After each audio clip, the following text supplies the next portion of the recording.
6 facts you don't know about Julius Caesar. Julius Caesar is one of the most fascinating and enigmatic figures in history. Was he ruthless or merciful? Did he have a calculated plan to seize power in Rome, or was he forced into his decisions by the actions of the Senate?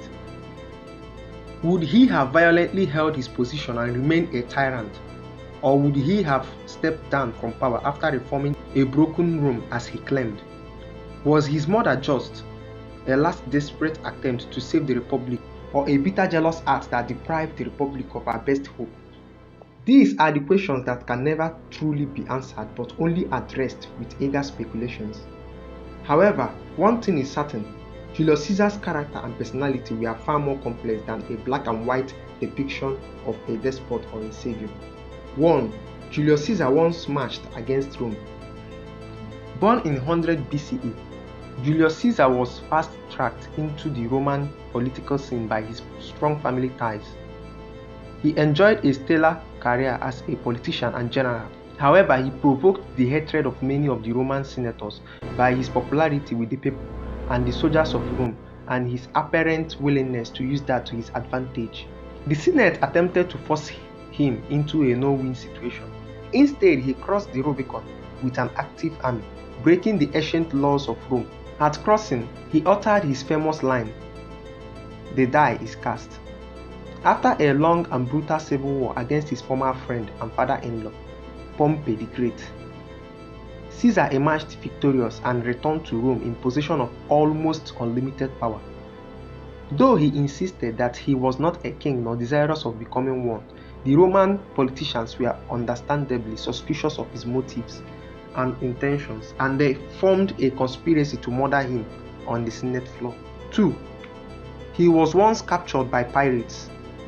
It was a skill he developed early in his life and demonstrated in a peculiar encounter.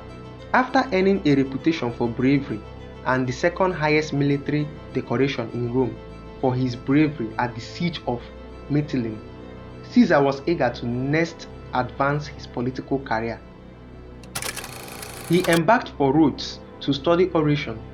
However, while still at sea, Sicilian pirates captured his ship and demanded a ransom of 20 talents. Caesar responded by laughing at them, informing them that they were clueless as to who they had just captured. He insisted be ransomed for anything less than 50. Caesar's friends departed to gather the ransom, while Caesar himself remained a captive of the pirates. However, he did not behave like a typical prisoner. Instead, he used his free time to practice speeches and poetry, often reciting his work aloud for the pirates and then calling them unintelligent savages if they did not appreciate his work. Thoroughly amused by the bold young man, the pirates allowed him to wander freely among their boats and islands. He joined in their athletics exercises and games, would send messages demanding silence for his slumbers, and told them frequently that he would crucify them all. The pirates would merely laugh at his threats, but they should have taken him more seriously. When his friends bought the ransom and freed him, Caesar sailed to the nearest port, managed to gather a private force just through his personal magnetism, sailed back to the pirates' lair, defeated and captured them, and followed through on his promise to crucify every last one of them, though he ordered their throats slit in an act of mercy. 3. He was fascinated by Alexander the Great. Caesar grew up reading about the exploits of Alexander the Great, the young Macedonian general who conquered Persia and formed the greatest empire of his age, all before his premature death just before his 33rd birthday. When Caesar was about 38, he was assigned to govern the Roman province in Spain. One day, while visiting the temple of Hercules in the large Spanish city of Geddes, he saw a statue of Alexander there and fell to weeping in front of it, lamenting the fact that he was older than Alexander had been when he ruled over most of the unknown world, and yet he himself had achieved nothing noteworthy. He determined immediately to seek to return to Rome for greater things. Caesar later traveled to Africa to bring an end to the civil wars. He remained there for some time, enjoying Egypt and his affair with Queen Cleopatra. 6. and visited the tomb of Alexander several times. Cleopatra had even incurred the anger of her subjects by taking gold from the tomb to pay her debts. Caesar's nephew, Octavian, also visited the tombs when he visited Alexandria in later years.